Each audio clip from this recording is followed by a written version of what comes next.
ఓం శ్రీ గణేశాయ నమః. శ్రీ నరసింహస్వామినే నమః. నరసింహ శతకములో 58వ పద్యానికి స్వాగతం. ఈ పద్యములో వేదాలు తిరగ అనేకసార్లు పఠనం చేసిన వారైనా, యజ్ఞాలు చేసిన వారైనా, ఈ ధరణిలో స్నానాదులు, ఉపవాసాలు, సంధ్యా సాయంకాల పూజలు, సంధ్యవేళల పూజలు ఇవన్నీ చేసేవారైనా కానీ,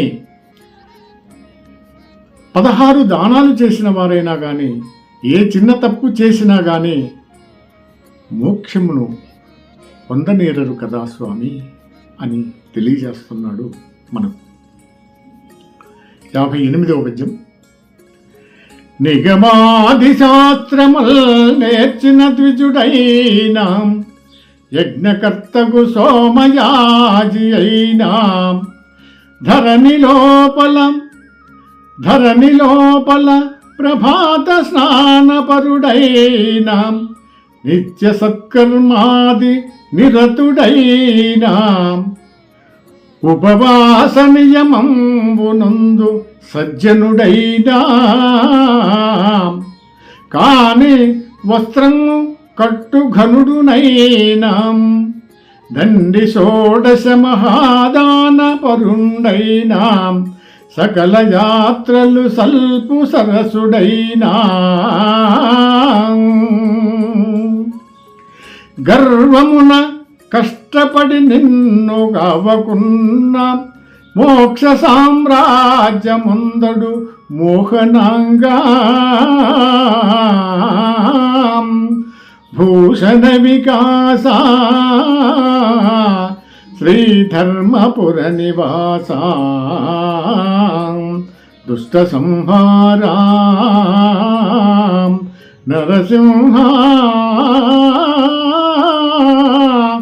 దురిత దూరా.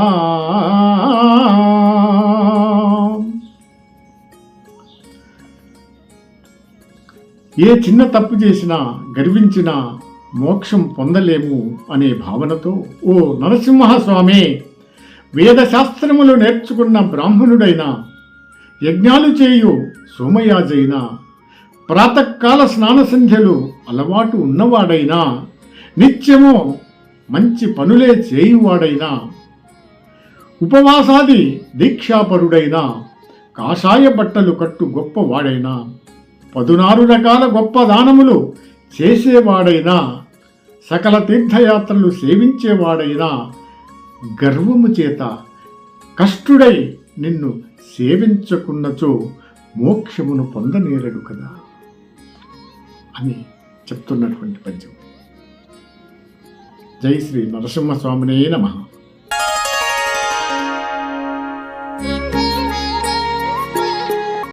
నిగమాది శాస్త్రముల్ నేర్చిన ద్విజుడైనా, యజ్ఞకర్తకు సోమయాజి అయినా, ధరణి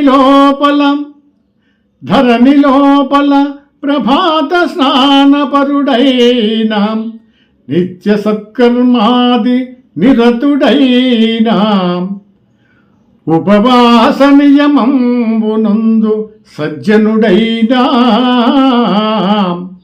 కాని వస్త్రము కట్టుఘనుడునైనా, దండి షోడశ మహాదాన పరుండైనా, సకల యాత్రలు సల్పు సరసుడైనా,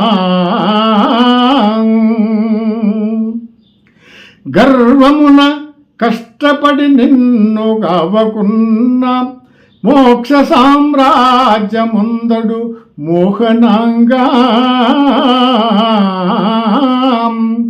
భూషణ వికాస శ్రీధర్మపుర నివాస, దుష్ట సంహారా నరసింహ, దురిత దూరా. ఓ నరసింహస్వామి, వేదశాస్త్రములు నేర్చుకున్న బ్రాహ్మణుడైనా, యజ్ఞాలు చేయు సోమయాజైనా, ప్రాతకాల స్నాన సంధ్యలు అలవాటు ఉన్నవాడైనా, నిత్యము మంచి పనులే చేయువాడైనా, ఉపవాసాది దీక్షాపరుడైనా, కాషాయ బట్టలు కట్టు గొప్పవాడైనా, 16 రకాల గొప్ప దానములు చేసేవాడైనా, సకల తీర్థయాత్రలు సేవించేవాడైనా, గర్వము చేత కష్టుడై నిన్ను సేవించకున్నచో మోక్షమును పొందనేరడు కదా అని చెప్తున్నటువంటి పద్యం. జై శ్రీ నరసింహస్వామినే నమః.